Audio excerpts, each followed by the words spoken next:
Yeah.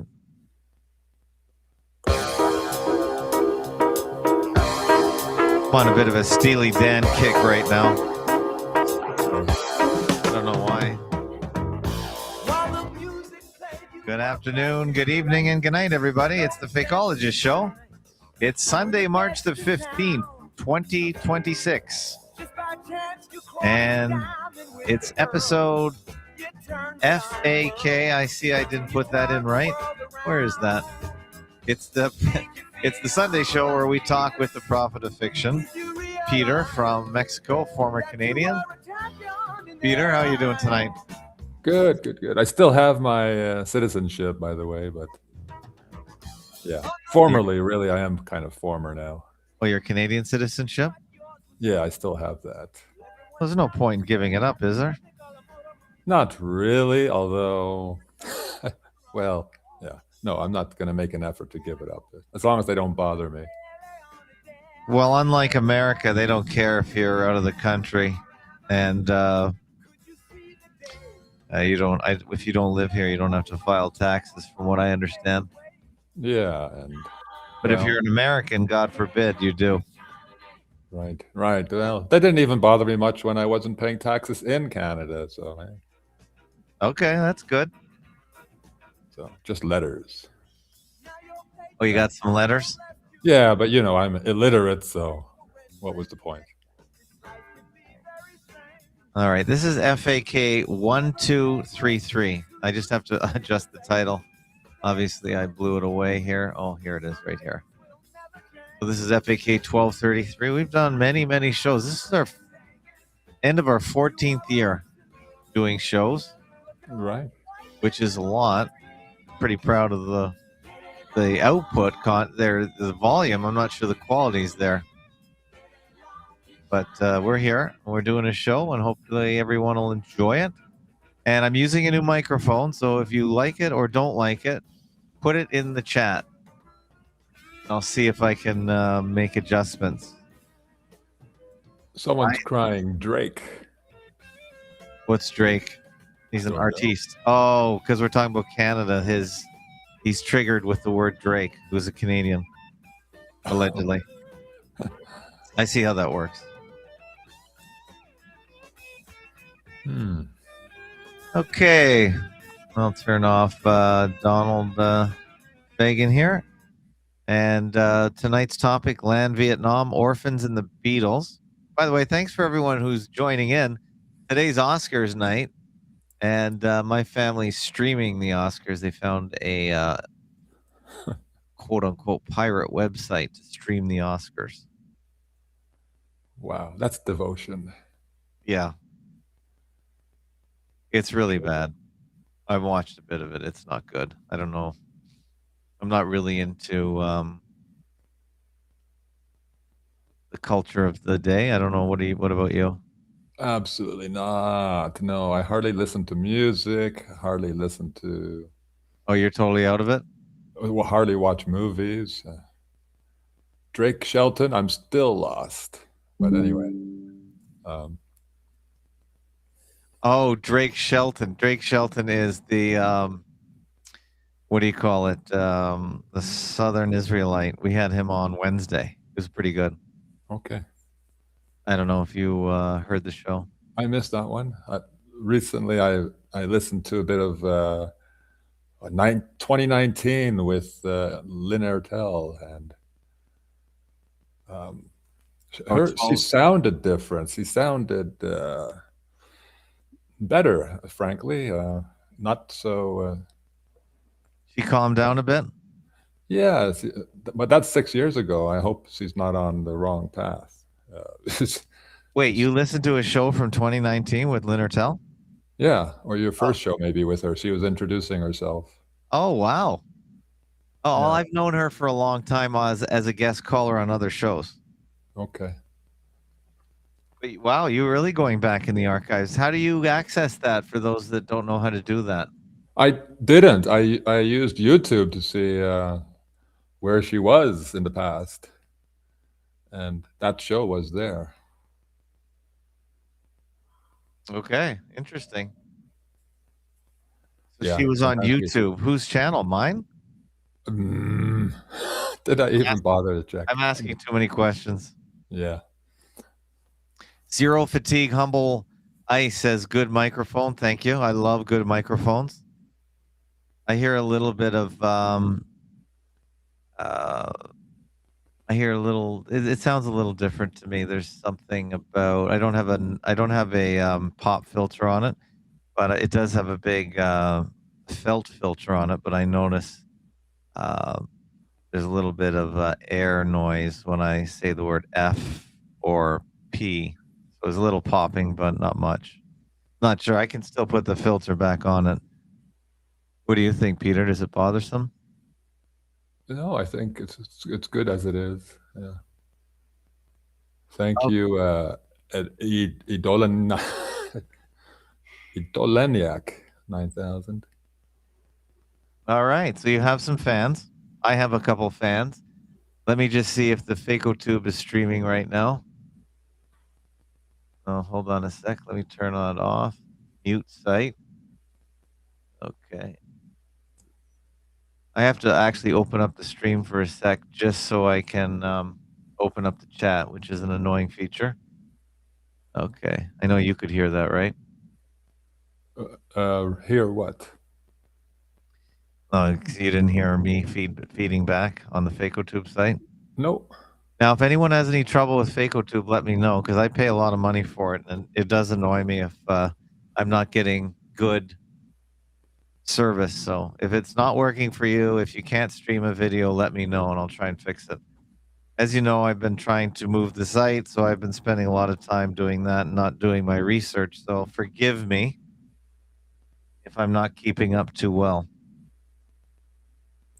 Now, I know Peter sent me a couple of videos. I wanted to play a bit of them too, but you want to go into your stuff now, Pete? Yeah, let's do that. People can, if you post them, they'll find them, or they're on YouTube. Or Oh, hold on. You put your videos on YouTube? I do, yeah, YouTube and BitChute, and Okay, let's find that first. So, Prophet of Fiction. Are we streaming on your channel tonight, or you get that done? yeah, no, I'm not even thinking about it anymore. Okay. That's not nice. I wanted you to do that. Sorry, it doesn't really. Well, I guess it helps bring people to your channel, but I will post. Okay, what we do tonight. Okay, so here is your YouTube channel. I'll put a link to that. Right. Well, it's just better to cross-pollinate. It might help bring things online. I know, but instant cross-pollination, I don't know. I don't see any benefit yet. No, but we got to keep doing it. That's what I'm trying to get at. Yeah. Keep it up. Keep it up, Peter. I'll remember next time. You can see I'm doing a series on Eckhart Tolle. Okay, who's he? I've heard the name. He is living in Vancouver. He is the leading figure in I think leading figure in the New Age movement, promoting what I would term not thinking and what's the word? Demonizing, vilifying thinking. You know, thinking is only bad. So that's my take on him. But of course, there's a lot more interesting detail. Oh, that's you. This will be the first installment in a series that will expose Eckhart Tolle and the. All right. Good for you. You're not using your good mic. You're a little echoey. I didn't there. No, maybe I'll try that again too. I just look better without something on my head. Oh, I see. Right. You got to get a little lav mic for your shoulder, for your collar. Sure, good idea. He has his YouTube channel has over 2 million followers. He has over $100 million probably from book sales and overpriced what do we call them, lectures and workshops, so on. And he's living in Vancouver now. Okay. A lot of people are influenced by the New Age movement. the people are desperately looking for an alternative to our traditional religions, Christianity specifically, and they turn to this, new age, new religion. It's really old religion repackaged with a bit of, without some of the language you find in. They won't use the word soul so much, and but there's not that much difference. It borrows from Buddhism, Hinduism.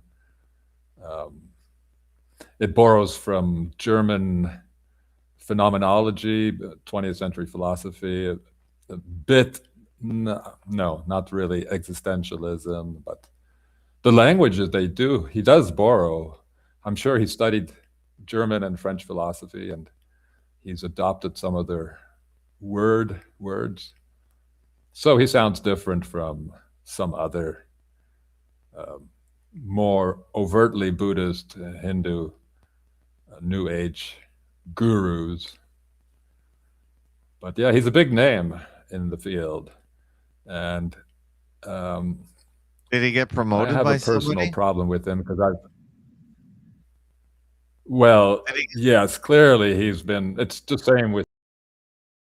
same way music bands were Elevated, yeah. You still there, Peter? You went away. Peter, you still there? Uh-oh. Peter's, I could hear his internet dying. Well, in the meantime, we can tune into the Oscars if you want. I wonder if he knows I can't hear him. Can't hear you. He's in the extremities of Mexico. Okay. Well, actually, I should just play a bit of it. Hey, he's here on the video. Why don't I play a bit of this while we're waiting? As soon as I share. This is like having Peter as a backup. Peter. Page. There we go. Eckhart Tolle, or toll, like a toll highway. You pay and pay through the nose if you can. See, this is why I don't do video, because it's better to do your screen, because I was watching a video today of a guy. He had a really high impact. He had a really super clear camera right on, and he filled the whole screen up with his head. And this guy was licking his lips and moving his tongue around the whole video. It was so distracting. And I totally missed whatever the video was about, because it's really easy to get. Okay, Peter, you there? Fakeologist. Hello, Peter. Can you hear me? Uh-oh. Can you hear me, Peter? Can you hear me? Can you hear me? Yeah. Can you hear me? Okay, yeah. I just had a hiccup. My computer did, I guess. I know. I was playing your video while you weren't here. That way you were here, but you weren't here. Very nice. I was just saying I have your own channel, to your own show. Thank you. What's the last thing I said? Well, we were talking about this guy, Ulrich Tolle. Yeah, and did I say how we? Well, we were talking about New Age and how everyone's looking for a new religion, Christianity. Well, that was a chat member said it's failing us. Yeah. Well, Christianity has failed. Of course, every religion is failing, and New Age is no different. They're all encouraging us to be stupid and not think. Yeah. I outlined in a very carefully what qualifies as thinking. I have a little document explaining 9 modes of thinking, and if what you're doing doesn't match one of those 9 modes, you're not thinking. And I don't mean to say we have to think all the time, but these people their agenda is to prevent us from thinking. I think that's the agenda generally, to make us stupid and thoughtless. Yeah, well, just controlled, basically. Yeah, easy to control that way. So this Eckhart claims he was enlightened spontaneously and instantly while he was homeless, sleeping on a park bench. These are the tall tales they like to tell us. And he wasn't rich to start with, and now he's multi-million-dollar man, rags to riches, and ignorant to enlightened, all wonderful stories to tell. But I've never heard of him, but should I waste any time listening to his stuff? I'm not into New Age at all or religion, so. No, please avoid it. And I do have a bone to pick with the whole movement, because I know people who are involved in it and think they are super wonderful earth goddesses and enlightened, and they're not. They're just so far from that. I'm tired of it. It's been a comedy, and not always pleasant one. Okay. All right. So there's your work on that. Okay. What else we got? Let's want to talk about something else. Keep going on this. Yeah, sure. We can start with what I prepared. Yeah, let's do that. Land in Canada. Oh, good. I'm very interested in this topic because, as you know, I'm on YouTube all the time now for all my investment and retirement and info, and of course I'm interested in the whole hijacking of Canada. I think Canada's in huge trouble right now. Yeah, well, land used to be a good investment, and now, like, people like my I guess my ex-stepmother, she's hesitant to invest. Well, how old is she? She should be divesting at this point, no? You'd think, but she finally has an opportunity, or an opportunity and a need, I guess, to own land. Okay. Yeah. Anyway, that's a strange one. Usually, you start divesting and melting down when you're retired. I'm assuming she's in her 70s. Yeah, yeah. Well, she was with my father for over 20 years, so she didn't need to buy anything. But so that's your stepmother? Yeah, your ex-stepmother. I think, yeah, now ex-stepmother. She does have land in Ontario, I think, but she says she doesn't trust what's going on in British Columbia, which is where she is. That's the worst. That's where this is, the center. That is the epicenter for the communist revolution. They have an activist premier in British Columbia named Ebby, I think. I forget his name. People don't understand that Canada is so big that where people in one area don't know the people in the other. So I'm in Toronto, in the center of Canada, so I don't know anything about Vancouver. I used to live there, but I don't know the politics. I don't know anything about it. It may as well be New Mexico, Florida, Oaxaca, Mexico for me. Right. But I've been to Vancouver Island a few times. This article is about. Yeah, me too. Yeah, so Comox is on Vancouver Island, and I've seen trailer parks there. A lot of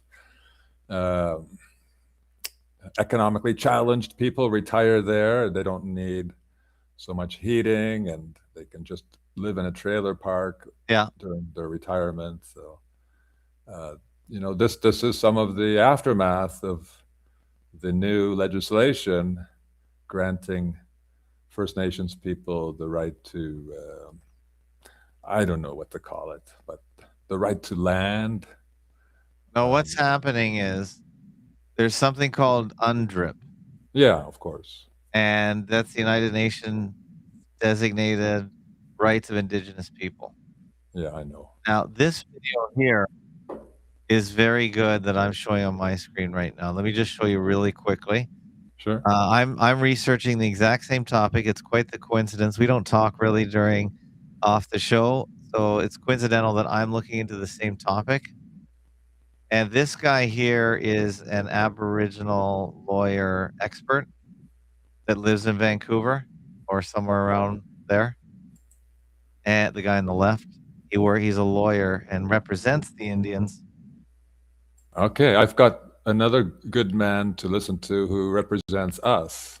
Well, this guy doesn't like what's going on, and he works with both sides.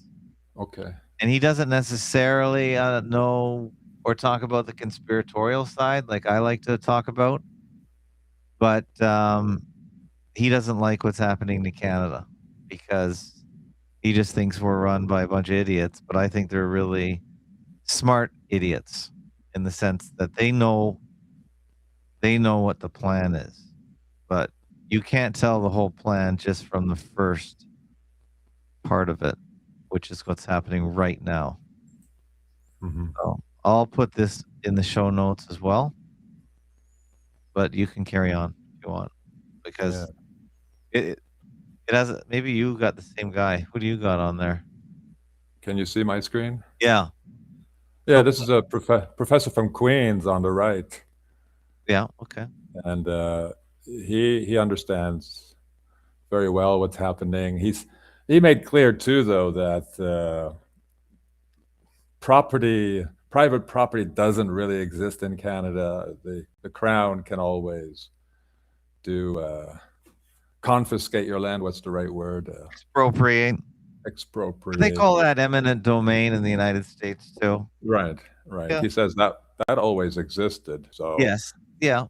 But he says the UNDRIP thing is adding a new layer of threat to private property, and the UNDRIP or indigenous rights that are being granted, like he says, UNDRIP has been already become legislation in BC. Yes, they call it something else. It's something drip. It's just drip. And they don't have the UN part at the beginning. I know what you're saying though. Mm-hmm. He says that whatever land rights will be granted to First Nations people will take, what's the word, second place, or will be beneath the Crown's claims to land. So it will not overrule the Crown's absolute ownership of Canada. It will not compromise that. Well, I think this is just a way for the Crown to redefine land use, land ownership in Canada. They're using the Indians as a proxy. Yes. Yeah. So it's all. I think it's all about stakeholder capitalism, where they don't want people to own land. The main reason is you can't easily. I think they want to take away people's ability to finance things because of their using land as security, which is the ultimate security for any kind of loan. So if you can't do that, if you don't own the land and you're not be able to get loans based on your ownership of the land, it'd be much harder to, I think, run any kind of decent business that challenges the monopolies. So I think it's something to do with that. And that way they can control all use of the land by if they own it and just lease it to you, then you can't do anything without permission. So we already have stuff like that going on now. You can't cut a tree down in most cities without getting permission on your own land. Did you know that? No, but I'm not surprised. I thought that was only in the cities. But... That's what I'm saying, in the cities. Yeah. Well, that reminds me too that if I may add another layer to the motivation for UNDRIP, and for it is to get people off rural land, especially, and because that's what the natives will want mostly, and they're not going to ask us to vacate Toronto or Vancouver, and then to get us off the land, dependent on the services provided in cities, the smart city agenda. It's the agenda 20 or agenda Agenda 30. 21. Agenda 21, thank you. And yeah, to rewild supposedly much of North America.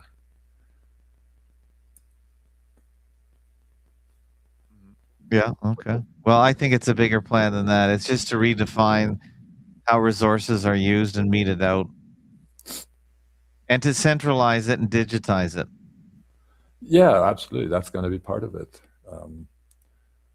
Because if you don't own the land, if you're just a leaseholder, that you can sell the lease, but ultimately you can't make decisions on your own land, because their idea is whatever you do affects other people. So if they can't stop you one way, they'll stop you this way by not allowing you absolute use of the land, Mm-hmm. Yeah. because their idea is it affects other people. Which I guess it does. If you're doing something that affects the water supply, then the water table, then it can affect other people around you. That there are some legitimate arguments about it, but it's just to get the ultimate power away into a bureaucracy, a technocracy. That's what I think. Yeah, it sounds like communitarianism too. You can't do what you want on your land because of the community. Right? You're gonna get Brian all jacked up. Yeah, I know. He's in touch with me, so he'll be happy. Okay. Okay. Your screen's stopped saving, so Screen stop saving. What do you mean? well, you were sharing a screen. Okay, yeah, I'll share something else. I'll just show you this bit. Airport, because Yeah. we don't have enough of a robust economy. But what Canadians need to understand is that it's self-inflicted. Yeah. Until we decide to get out of our way, Yeah. we're going to get worse and worse healthcare. We're going to get worse and worse education, and our public governments. And again, in BC right now, it's really, really quite bleak. And so, I don't know how to change that. It's above my pay grade, as they say. I'm a lawyer. Mhm. I live in my little bubble in some ways. If I get sick, I'm not in BC, right? I'm Yeah. in California. I'm in Japan or something. Probably is my reality. Yeah. But He's just talking about how Canada's really broke right now. We've given away all our industry. We're losing our best trading partner because we won't do what they want, which I guess is reasonable if we're supposed to be an independent country. And he's just saying we can't afford this new layer of tithing to the Indians. Mhm. So that's what he's saying. We're Yeah, broke. we can't- We're so we broke, can't. it's not even funny. Yeah. Well, we are broke, but the powers that should not be, they're doing fine. They don't care. Just to tie this discussion into the concept of fakery, Yeah, that would be good. yeah, well, basically, private property is becoming more fake than ever. It was fake already, but now with UNDRIP, it's becoming doubly fake. Threatened that's what I mean. You could lose it very easily. Private property never was. Yeah, really. as you can see, this is going nuts in Canada. On my right side here, we've got many people interviewing this lawyer guy. It's all about it's the Musqueam Indian tribe. I never heard of them before. They're just talking about private property rights, Right. why it matters, all kinds of stuff. Yeah. Well, let's take the fakery discussion a little farther on this subject. If you share my screen. Okay, I will when you put it up. Oh, I thought I already did.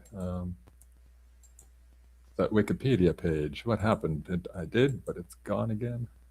Yeah, it's here now. Okay. Yeah, so North America's biggest tribe. I'm playing with the idea that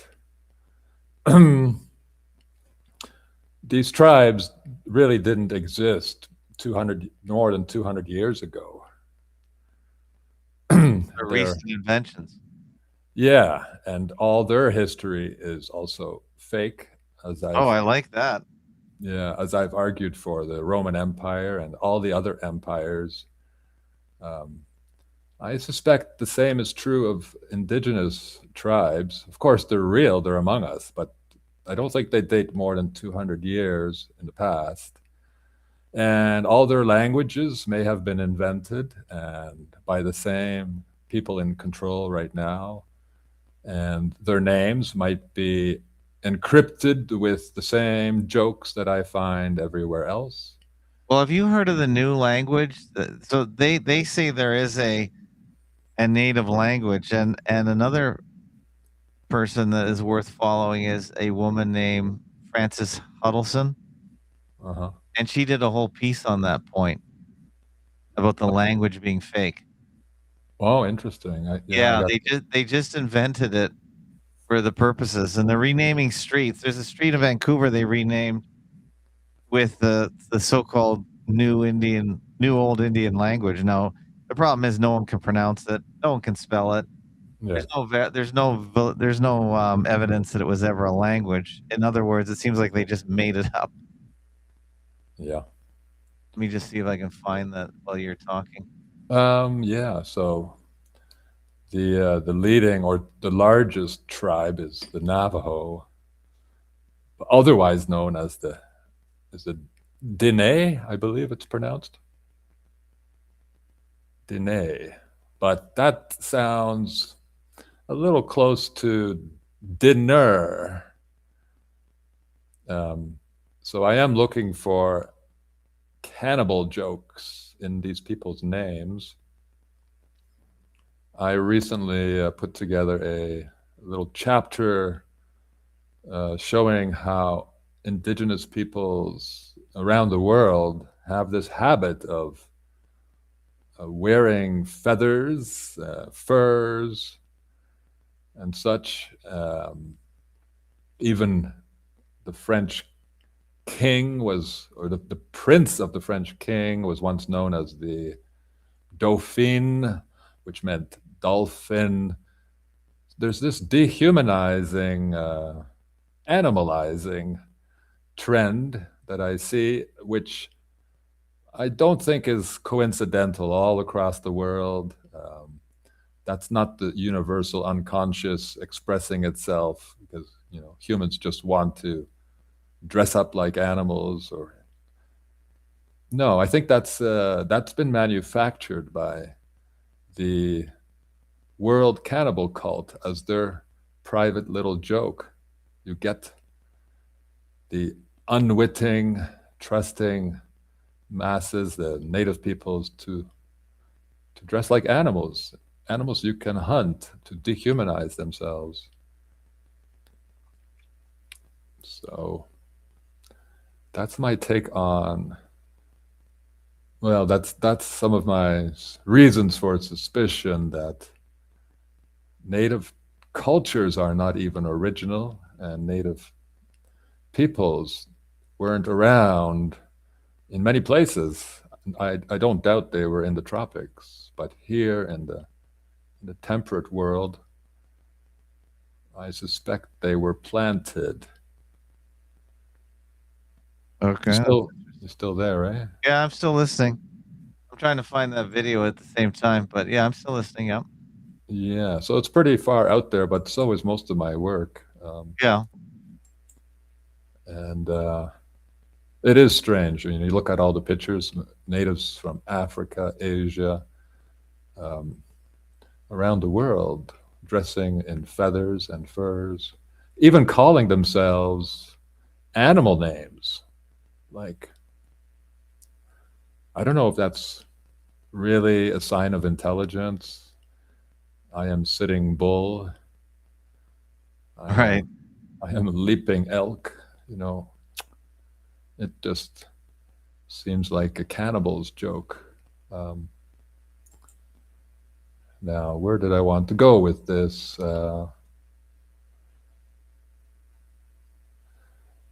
Well, maybe to interrupt my line of reasoning a little bit, I think it was in a more recent discussion that Lynn Ortel insisted that the Vietnam War was real.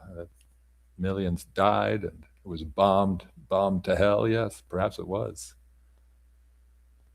But, we need some evidence. We can't just...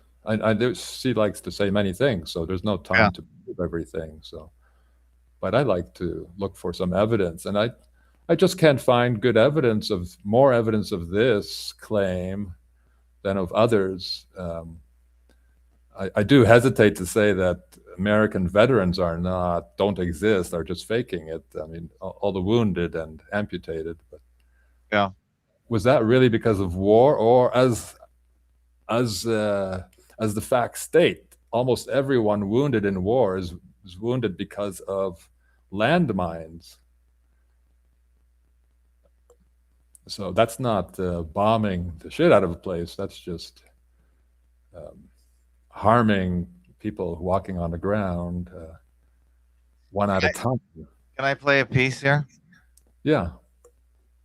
And Kamloops. This is Francis Whittleson, and this is another internet or YouTube news site. This guy on the left. It's just talking about the renaming with this new Indian language. Has its tentacles into all sorts of things that have been happening. It calls it the Aboriginal industry. For the last 3.5 years. Yeah. Anyway, the false claim that the remains of 215 children had been found was accepted as being true by all sorts of different people, including the Klamath Nation. You've heard of this story. This is sort of the genesis. This is the story they use to just to help get people on board their side. Yeah, to make them victims. Yes, the victim part. You got it. Led them to write quite a demanding letter to the Pell River City Councilors, saying that it wasn't a question of if the name would be changed, it was just a question of when. So this is to change the Vancouver Island University at Powell River to the Indian name. Then they embarked upon a long consultation process whereby it was supposed to be citizen-driven. That was sort of the pretense. But it had already been pretty much decided by this group of what's called woke counselors, which wokeism is identity politics that has become totalitarian. And their view was basically if a bunch of neo-tribal elites make a demand, everyone should just accept this under the guise of truth and reconciliation. The citizens of Powell River are very well educated and were very well mobilized.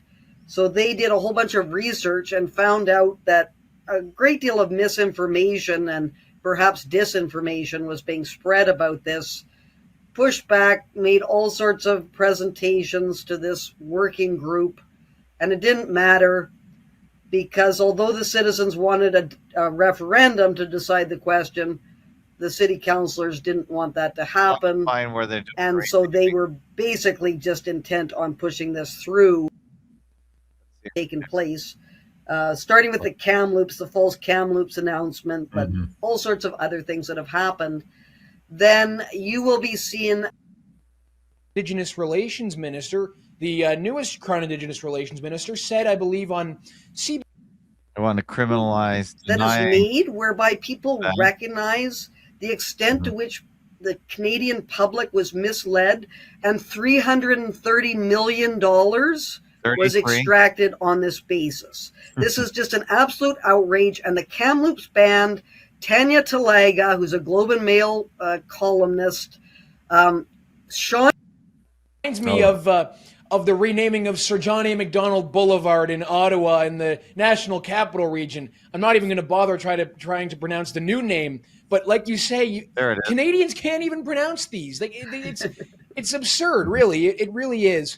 You know, I want to ask you this question, and I've asked other guests who I interview on this subject this exact question because I think it gets lost in this debate. What does any of this push to rename universities and towns and cities and erase and malign Canadian history, in your opinion, does any of that actually benefit Indigenous Canadians who are struggling? Okay, well, you're not getting to the point. Anyway, yeah, someone said it's Lynn. No, that's not Lynn, but it looks like a little bit. But anyway, that's a pretty. This isn't the video I wanted, but it's hard to find where she's just talking about this new language. Mhm. So I don't want to dwell on it, but I think the whole point is it's just to redo Canada into another post-nation state, or into the first post-nation state. You must have heard that before. Yeah.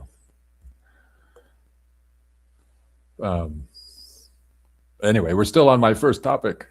Yeah, let's get going. Yeah, get done with Vietnam too. The most bombed place on earth. And it's very prosperous these days. Yeah, somehow bounced right back. If that was actually a bouncing. And it's supposed to be communist. Yeah.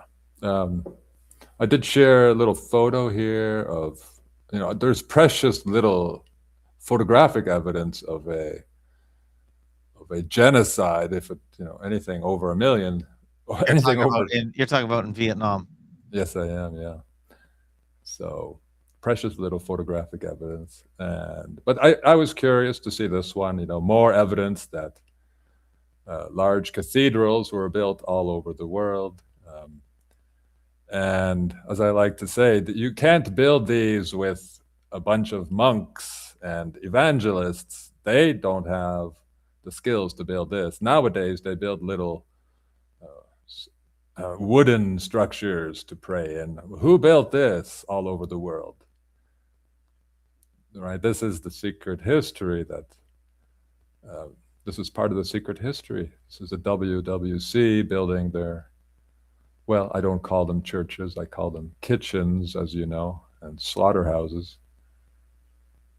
And they have to erase some of the evidence. So looks like, I don't know if this is a legitimate evidence of bombing. Just a lot of wood fell down onto the floor. But yeah, there's evidence that they do like to destroy the old world and maybe erase or prevent us from realizing how widespread that culture was. I just walking around Oaxaca City, I know that the colonial city would have held perhaps 50,000 aristocrats. Where are those people now? Well, they're wearing suits and ties and pretending to be like you and me. Mm-hmm. So I got a couple of notes to make on the name Vietnam. Okay. Which is curious to me. VIET is a little reminiscent of fiat, FIAT. Yeah. And just to remind reader or our viewers who might already know, but what does fiat mean? Yeah, Moody Bug, you're in the FAK1233-POF-Land chat. Unfortunately, it's not linked to the other chats, but I have the other chats showing up on the screen. So Moody Bug is over here in the FAK1233-POF-Land chat, but it's separate. So yeah. So regarding Vietnam, does that name conceal a clue that it's an invented by Westerners? If fiat is just a deviation of fiat, let it be done.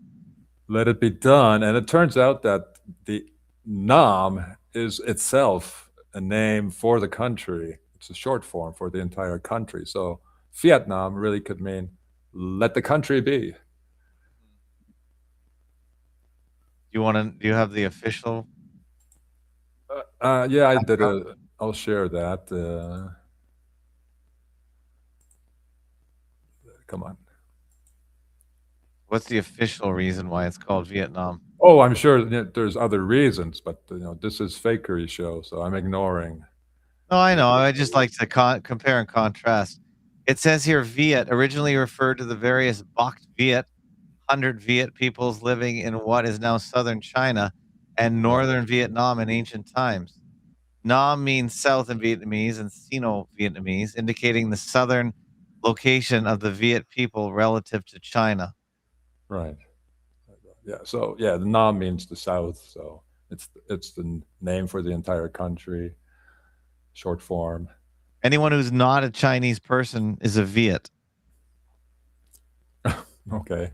as it says. And from there, we can go to one of my books and look at Orphans. Some listeners might know about the orphan trains. All right. We're totally switching gears. Well, I will make connections. Okay, good. Everything is somehow connected. Orphans and cabbages. So I'll do some reading here. I hope you're not too tired. This is about. No, I'm okay. Not so much. Okay. Somehow. I had a nap this afternoon. I'm not too bad. Thank you for your consideration on that. I appreciate that. Yeah, good. Although I was driving in the snow this morning, it was not a pleasant drive. No, a little bit stressful. Yeah, it's just annoying. It's a bit like driving here. There are speed bumps everywhere, and they're not marked. Oh, so you just hit them hard. Yeah, if you're not staring at the street. Anyhow, Orphans and Cabbages. Somehow, miraculously, the first movies were directed in 1896 by a woman. According to historians, from 1896 to 1920, she directed 400 films. Though many of her films were very short films, I suspect she didn't direct any films. In this man-made world of illusions, a woman without experience directing theater productions, without connections to the aristocracy, and without testicles, could never become the first film director. Was the director a guy? The original name of the alleged female film director was Alice Guy. Aha.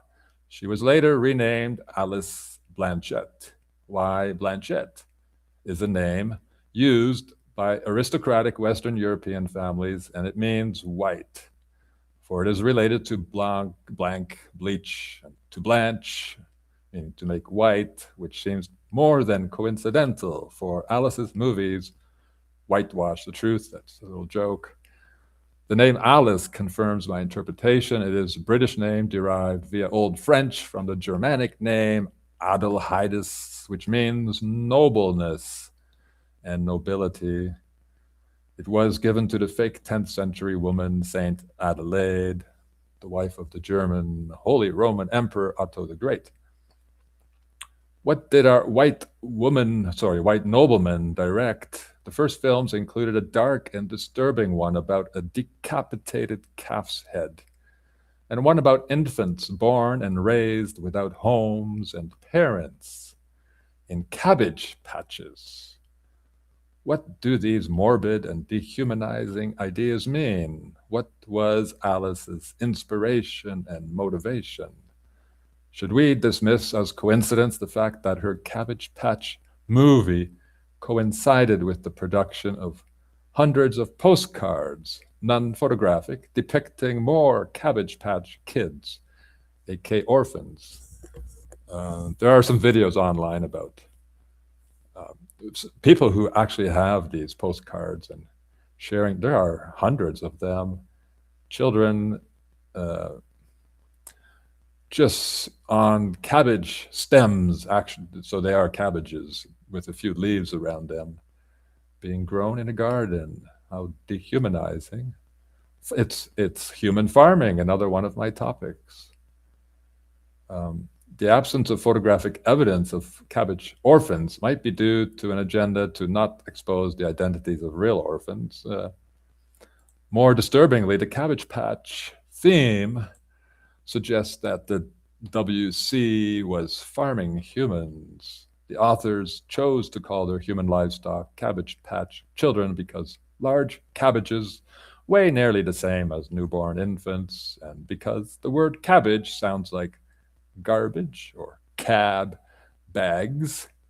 British English has the phrase cab trains, which are passenger trains, which links the subject of Cabbage Patch children to old pictures of orphan trains carrying orphans in the US, carrying them westwards. Officially, orphan trains operated between 1854 and 1929, relocating about 200,000 children. I suspect more children. And I suspect these orphans were farmed in the thousands of miles of underground tunnels that exist under and between European and US cities. These children were taken from parents raised underground. The parents were left, perhaps to die, and the children, too young to remember they were born underground, were relocated above ground and given all the fake books, fake churches, fake religions, and fake history, and having no other frame of reference and no critical thinking skills. They were incapable of questioning the narrative they were given, and, well, maybe we are their descendants, trying to unravel the mysteries we were thrown into or the lies we were cast into. Here's a rare photograph of the rare photographs of the period show babies in incubators and for sale. Where did these babies come from? I suspect underground human farms. Officially, the first operational railway in the US was the Baltimore, Ohio line in 1930. It's a bit late for this operation. Baltimore is a city on the East Coast. The name Baltimore is compound, polyglot word constructed from Bal and Timor. Oh, Lynn will like that. Yeah, I hope so. Yeah, I know she's there. Bal and Timor. The word Timor originates from the Malay word Timur, meaning east. Baltimore is on the east coast of the US mainland. Other theories about the origin of hundreds of thousands of orphans are not very convincing. We could argue that Europe's colonial wars killed many young fathers and left mothers without men to provide income. But all wars appear to be fake. Why were orphans on trains? Were they populating or repopulating the US? Why populate or repopulate a land with children orphaned at birth on subterranean human farms? If you want to create a nation of people with no roots and no idea of love, such orphans are perfect. What inspired the WCC Satanists to farm so many children underground and let them, for the first time, live above ground? The timing explains everything. The Industrial Revolution coincides with the time the world cannibal cabal opened their cities to us. I mean, to orphaned human cattle.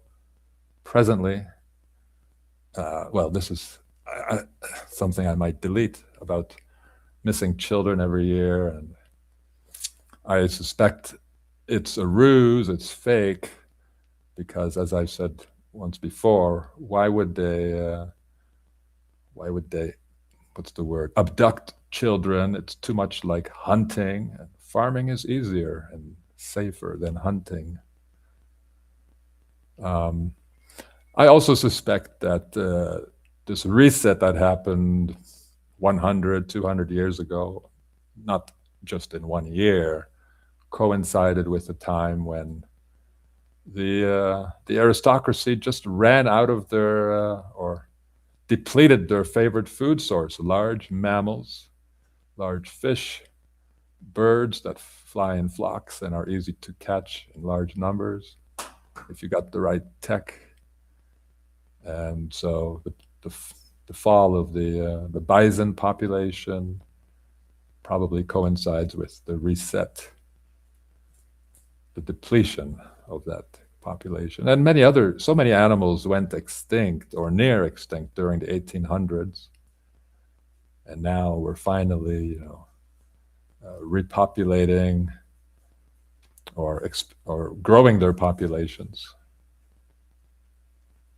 or protecting them, giving them protective status. But I don't think they had that 200 years ago. I think they were being hunted to near extinction. And then that's one reason we switched. We had a reset, and here we are in our capitalist, fake democracy, industrialized world with agriculture instead of a lot of meat and hunting. All right. I hope that was new for you. Yeah, I never heard any of that. Yeah, it's a curious part of our history. I mean, at least the postcards, what inspired those postcards, and photos of orphans going on trains.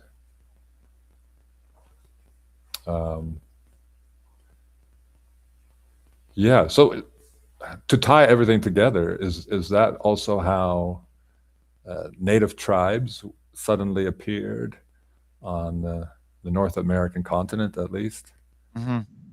Were they, excuse me if this insults them, but hey, it's just an idea. Were you farmed like so many of us? And then, what's the word? Dispersed, placed? Yeah, across the lands. Yeah, across the land, and intentionally with a long-term plan in mind. Okay, well, That's definitely an out there idea. I don't. That's definitely out there. absolutely.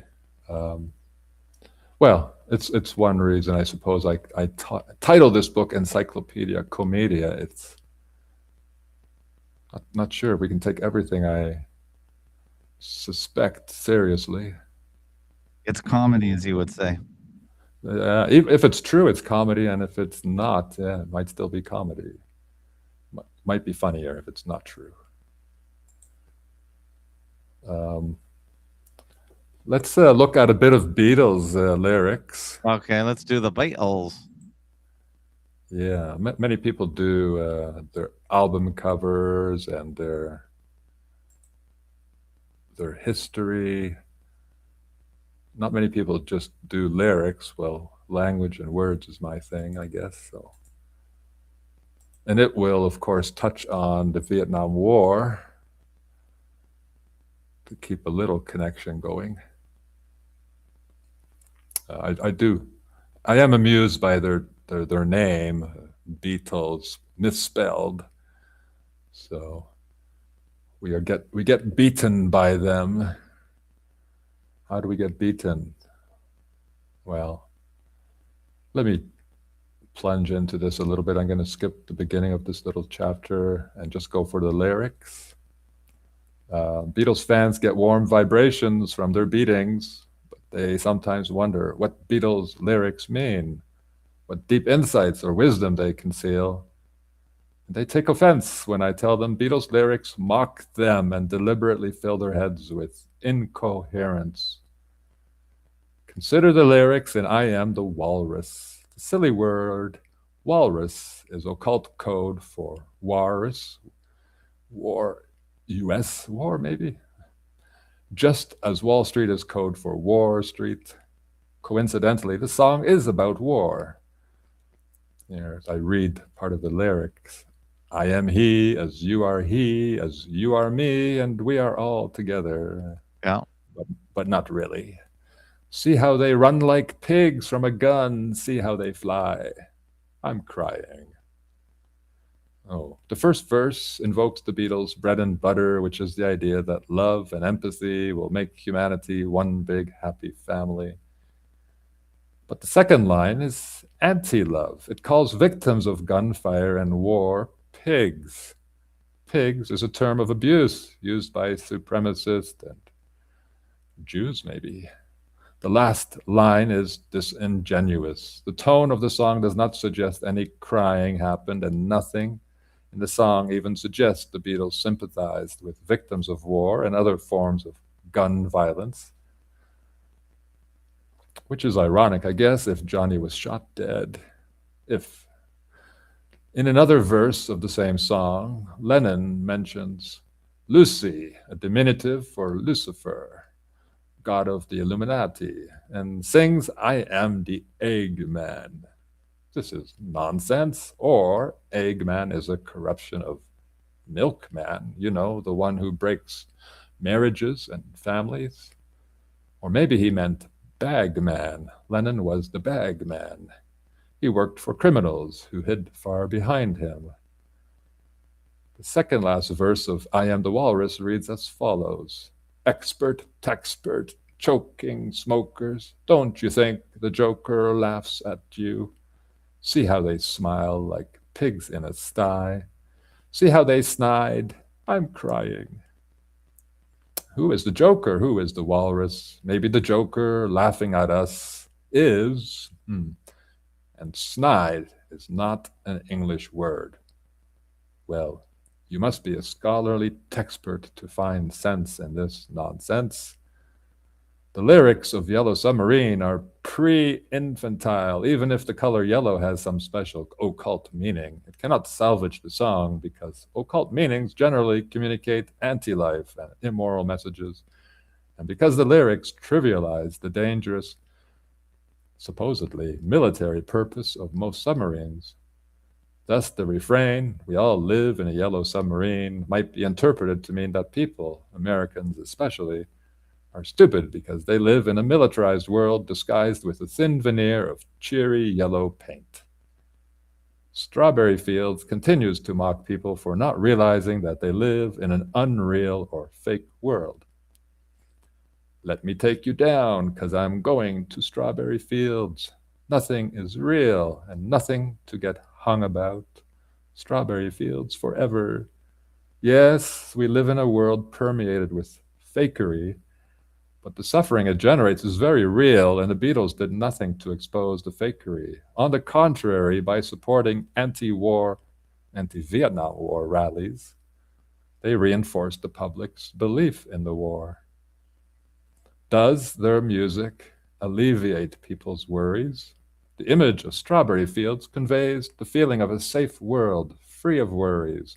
The song itself is a distraction for suffering, provides a distraction from suffering, provides a little joy to people who passively engage with it.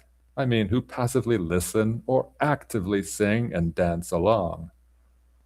The line, "Nothing is real," echoes the solipsist idea voiced by many fake intellectuals who insist that the material world is imaginary, and it echoes those fake intellectuals who don't engage with reality. They are too many.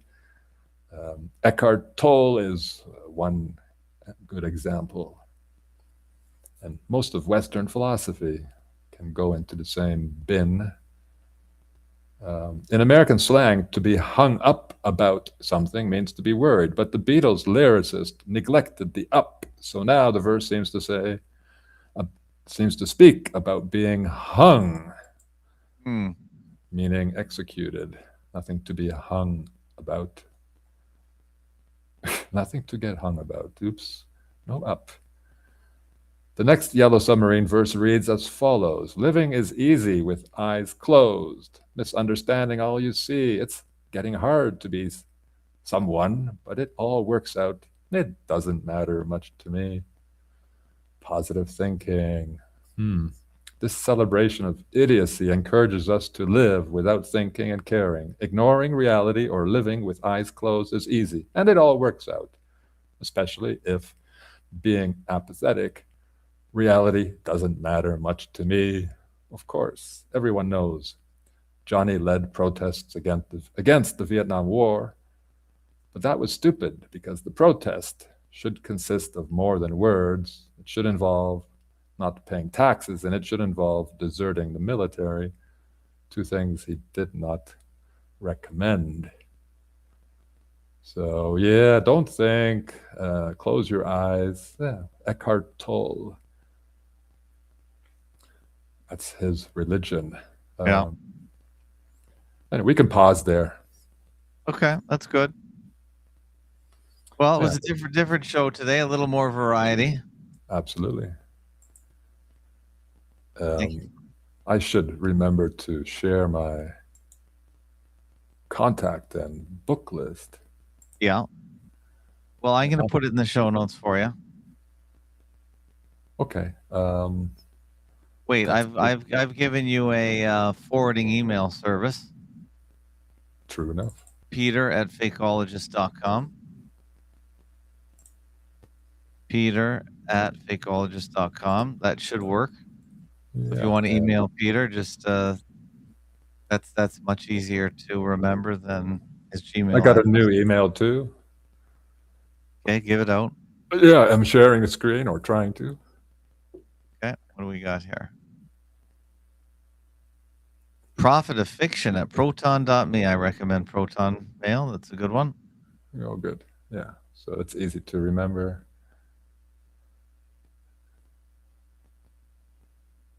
And read your book list if you want. Yeah, the Holy Spells covers all the world's sacred scriptures and some architecture. Has some special pieces on cannibalism, but mostly it's about how we are bamboozled by those texts and how they are really written by the same people, same themes. Criminal Bible, just on the Bible itself, but also there's a chapter highlighting many parallels to other scriptures. Counterfeit classics, all the classics plus medieval literature. Lucifer's Library, modern, mostly secular literature. And the Encyclopedia Commedia. These first 5 are mostly done. I'm still struggling with the Holy Comedy, my only fiction work. Fantastic. Prophet of Fiction, 2 F's in there at proton.me. No, that's right. Of fiction. Of fiction, yeah. No, I know. That's why they might. Some people, when there's a joining letter there, they're not sure it's duplicated. But yeah, Prophet of Fiction or Peter@fakeologist.com. Right. Thank you, Peter, for showing up tonight. You're welcome. Thanks, everyone, for joining in. And don't forget, support Peter. Buy his books. Send him a donation if you like the show, or value for value if you want to look at it that way. And value for value here at fakeologist.com/donate. I appreciate everyone who contributes, including Billy. Billy sent his pen name, or his avatar name is Lost Spider Phallus, which is a funny one. So thank you, Billy, for your generous donation. Appreciate that. Your value for value. If anyone sees friends or family in danger of slipping into the New Age cult, send them to my website. Yeah, people are always looking. Tommy Rogers, thank you so much. Appreciate you enjoying the show. Listening to Peter's different ideas. He's definitely different, but he does show up every week. We appreciate that. And you should too. And everyone will be back tomorrow with Frank the Salt Guy, who's in the audience. Frank, hello. Frank says, in my opinion, Yellow Submarine is a song telling you that we live in the biblical terrarium. Yellow is from the sun.